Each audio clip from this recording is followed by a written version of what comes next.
नमस्कार दोस्तों, ज्योतिष का सफर के सभी हम सफरों को नरेश गांधी का सादर प्रणाम। यह हमारा 740वां एपिसोड है जिसका नाम है भाग्य से बड़ा कर्म। दोस्तों, जब कोई भी मनुष्य इस पृथ्वी लोक में जन्म धारण करके आता है उसे कुछ भी मालूम नहीं होता। जैसे जैसे वह बड़ा बनता है उसमें समझ आने लगती है। उसे यह भी समझ आ जाती है कि बड़ा बनने के लिए उसे कुछ भी नहीं करना पड़ा था। युवा बनते ही पहला प्रश्न उसके दिमाग में गूंजता है, उसे क्या करना चाहिए, इस धरती पर वह कौन सा कर्म करने आया है। इस प्रश्न का उत्तर हथेली की रेखाओं में नहीं, सिर्फ कुंडली के 10वें भाव में लिखा होता है। कुंडली का 10वां भाव कर्म और सत्ता का है। यह भाव बताता है कि जातक जीवन में कर्म करेगा या कर्म से भागेगा या कर्म के माध्यम से ही अपनी पहचान बनाएगा। 10वां भाव मजबूत हो तो व्यक्ति गिरकर भी उठता है। 10वां भाव कमजोर हो तो सुविधा में भी असंतोष रहता है, क्योंकि 10वां भाव सुख नहीं देता, यह कर्तव्य देता है। 10वां भाव यह नहीं पूछता कि कर्म आसान है या कठिन, यह केवल पूछता है क्या तुम कर्म के लिए तैयार हो। भाग्य अवसर देता है पर कर्म निर्णय करता है। 10वां भाव कहता है फल की चिंता मत करो, कर्म को इतना पवित्र बना दो कि फल स्वयं झुककर आए। यही कारण है कि 10वां भाव वाले जातक का जीवन आराम के लिए नहीं, उदाहरण बनने के लिए होता है। ईश्वर मनुष्य को जन्म देता है, भाग्य उसे दिशा देता है, पर 10वां भाव उसे कर्म करने का साहस देता है।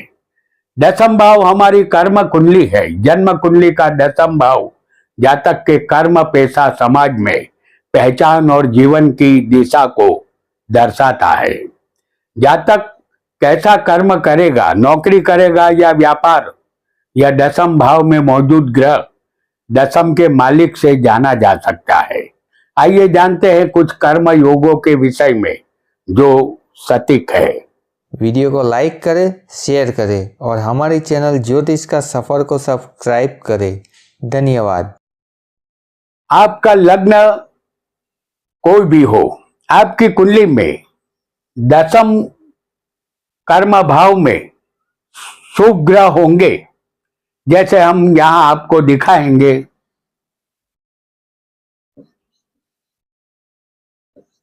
सूर्य, गुरु,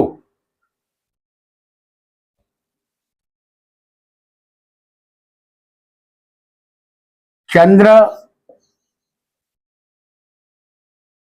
शुक्र। यहां किसी भी एक ग्रह को आपको समझ लेना है तो आपके हाथों सम्मानजनक कर्म होंगे। यहां सूर्य को हमने शुभ बताया है क्योंकि 10वां भाव सत्ता का है और इस भाव के एक कारक सूर्य भी है। आप जो भी कर्म करेंगे उससे आपको संतोष मिलेगा। ऐसा जातक कर्म करता है पर अहंकार नहीं करता। जातक के लिए अपना कार्यस्थल पूंजा बन जाता है। उसके हाथों से कार्य किया गया काम कोई भी दूसरों के भाग्य को संवार देता है। ऐसे कर्म पूर्व जन्म के पुण्य से निकलते हैं। नेतृत्व, प्रशासन, सलाह, शिक्षा जैसे कर्म से जातक यश और प्रसिद्धि प्राप्त करता है। ऐसा जातक अपने कर्म से भाग्य को बदल देता है। यहां ध्यान रहे, भाग्य कितना भी बलवान क्यों ना हो, जातक कर्म ही ना करेगा तो उसे कुछ भी नहीं मिलेगा। ये बात 100% आपको याद रखनी है। बहुत जल्दी से एक अन्य योग को भी हम समझेंगे। आपका लग्न यहां कोई भी हो, आपकी कुंडली में 10वें भाव में पाप ग्रह शनि मंगल राहु, जैसे हम आपको यहां दिखा रहे हैं शनि मंगल और राहु को, इनमें से कोई भी एक ग्रह दशम भाव में होगा तो कठिन परिश्रम से जुड़ा कर्म करना होगा। जब दशम भाव पर कठोर शक्तियां पाप ग्रह मौजूद हो तो यहां जन्म लेता है संघर्ष का योद्धा। जातक अपने पसीने से अपना भाग्य लिखता है, वह कठिन राह को चुनता है। जातक जोखिम लेने से नहीं डरता। यह कर्म आसान नहीं होता, पर इतिहास इन्हीं को याद रखता है जो मुश्किलों का सामना करता है। लोहे, मशीन, सुरक्षा, राजनीति, टेक्निकल क्षेत्र में जातक कार्यरत होता है। वह जो भी कर्म करता है वह कठिन होगा, पर वह बड़ा होगा, और ऐसे जातक को सफलता भी बड़ी मिलती है।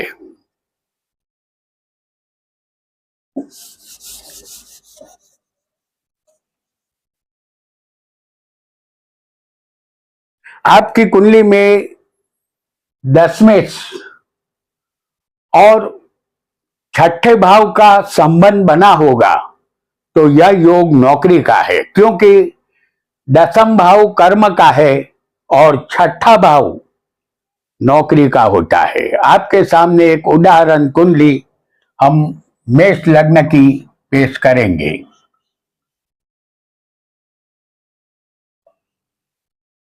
इस कुंडली में छठे नौकरी के मालिक बुध बनते हैं, जिसे हम दसम भाव में आपको दिखाएंगे। दसम के मालिक शनि है, जो छठे नौकरी के भाव में किसी की कुंडली में बैठे हो सकते हैं। आपको अपनी कुंडली में जो छठे का मालिक बने उसे दसम भाव में समझना है, और दसम का मालिक बने उसे छठे समझना है। यहां नौकरी के मालिक का संबंध दसम भाव से हुआ है। यह योग नौकरी का कार्य दर्शाता है। जातक को यहां सेवा, अनुशासन या बॉस के अधीन रहकर काम करना पड़ता है। धैर्य से जातक की उन्नति होती है। जातक नौकरी करता है, ध्यान रहे, नौकरी से एक बंधी हुई तनख्वाह मिलती है। नौकरी से धनवान बनना मुश्किल है, जबकि व्यापार से ही इंसान हमेशा धनवान बनता है। अब एक नजर व्यापार पर भी डालेंगे।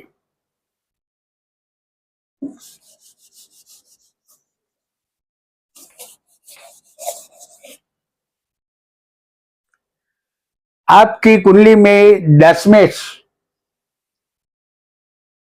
और सप्तम भाव का संबंध बना हो तो यह व्यवसाय का योग है। आपके सामने फिर एक बार उदाहरण कुंडली हम मेष लग्न की पेश करेंगे। इस कुंडली में सप्तम भाव व्यवसाय और साझेदारी का होता है।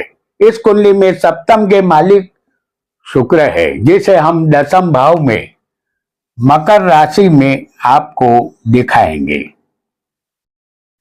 और किसी की कुंडली में दसम का मालिक शनि भी सप्तम भाव में बैठा हो सकता है। यहां दसम और सप्तम का संबंध बना है। आपको अपनी कुंडली में जो दसम और सप्तम का मालिक बने उसे समझना है। ऐसा योग व्यवसाय की तरफ ले जाता है। जब दसम भाव स्वतंत्रता से जुड़ जाए तो जातक स्वयं अपना मार्ग बनाता है। जातक व्यवसाय में कोई भी जोखिम उठाने के लिए तैयार हो जाता है। उसमें गजब की निर्णय शक्ति होती है। लाभ और हानि दोनों की तैयारी जातक कर चुका होता है। जातक धंधे में स्वतंत्र रूप से या साझेदारी करके धन कमाता है। जातक ग्राहक से सीधा संबंध बनाता है। व्यवसाय संबंधित ज्ञान जातक के पास अवश्य होता है। वह हमेशा लाभ का सौदा करता है। बहुत जल्दी से एक अन्य योग को भी हम जान लेते हैं। आपकी कुंडली में दशमेश और एकादशेश का संबंध बनेगा तो आप आय प्रदान कर्म कर रहे हैं। व्यवसाय के कर्म से आपको बेहद लाभ मिलेगा। कमीशन और ट्रेडिंग से भी आप रुपया कमाएंगे। सेल्समैन और ऑनलाइन बिजनेस से भी धन मिलेगा। यहां हम आपको बता दें फिर एक बार मेष लग्न की उदाहरण कुंडली। यहां दशमेश और एकादशेश का संबंध होना चाहिए बराबर। तो यहां पर तो एक ही ग्रह होगा और वो होगा शनि। यहां दशमेश स्वग्रही है और लाभेश बनकर ये यहां पर आया हुआ है, ऐसा समझ लीजिए।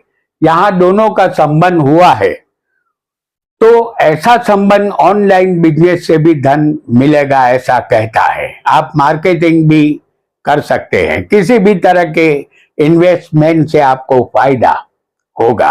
आपको कर्म से लाभ मिलना बिल्कुल तय समझ लेना है। यदि आप कोई सरकारी नौकरी करेंगे तो कोई बड़े पद पर आसीन अवश्य होंगे। हर महीने एक बढ़िया धनराशि आपको मिलेगी। इस तरह आप सुखी बनेंगे।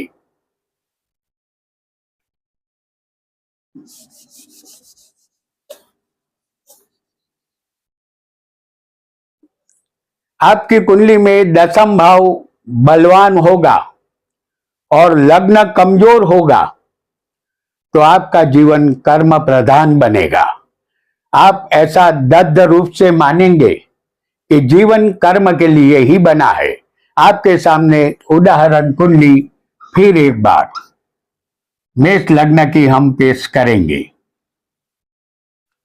और इस लग्न में हम मेष लग्न की इस उदाहरण कुंडली में दशम के मालिक शनि बनते हैं, जो सप्तम भाव में तुला राशि में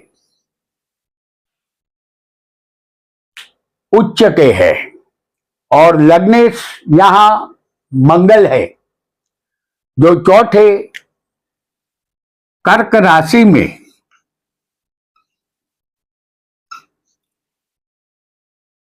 नीच के होंगे। आपको अपनी कुंडली में जो दशमेश बने उसे बलवान समझना है और जो लग्नेश बने उसे कमजोर समझना है। जैसे हमने मंगल को नीच का दिखाया है और दशमेश शनि को उच्च का दिखाया है। ऐसा योग वाले जातक को निजी सुख बाद में मिलता है। कर्मेश बलवान हो और लग्नेश कमजोर हो तो जातक जीवन में हद से ज्यादा परिश्रम करता है, फिर भी सफलता कम ही मिलती है। कभी जातक महसूस करता है कि उसका जीवन कुछ काम नहीं आया है। सपने सपने ही बने रहते हैं। आइए बहुत जल्दी से एक अन्य योग को भी हम जान लेते हैं। आपकी कुंडली में लग्न कोई भी हो, दशम भाव में राहु या केतु कोई भी एक ग्रह दशम भाव में होना चाहिए। हमने राहु को दिखाया है, आपकी कुंडली में दशम में केतु भी हो सकता है। तो कोई भी एक ग्रह यदि राहु केतु में से दशम भाव में मौजूद होगा, जैसे इस कुंडली में दशम भाव में हम राहु को दिखा चुके हैं, केतु यहाँ चौथे होगा। यहाँ दशम भाव छाया ग्रह राहु केतु से प्रभावित हुआ है। अलबत्ता यह जातक साधारण घर में जन्मा जरूर है, लेकिन जीवन में साधारण रहता नहीं है। जातक के कर्म उसे विदेश यात्रा का मौका देते हैं। तकनीक और टेक्नोलॉजी का जातक मास्टर होता है। गुप्त कार्य में जातक परफेक्ट होता है। पर्दे के पीछे रहकर सत्ता चलाने का उसे शौक होता है।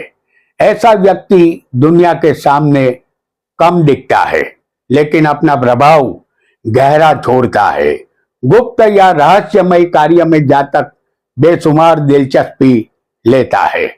उसे किसी भी गुप्त विद्या में रस होता है। वह अपने जीवन में सफलता अवश्य हासिल करता है। तो दोस्तों, आज हमने भाग्य से बड़ा कर्म के विषय में जाना। आप सबको भी ज्योतिष सीखने का कर्म करना है। भाग्य में होगा तो सीखेंगे, यह नहीं चलेगा। कर्म तो करना ही होगा, तभी आप सफल ज्योतिषी बन पाएंगे। आपका बहुत बहुत धन्यवाद, धन्यवाद, धन्यवाद।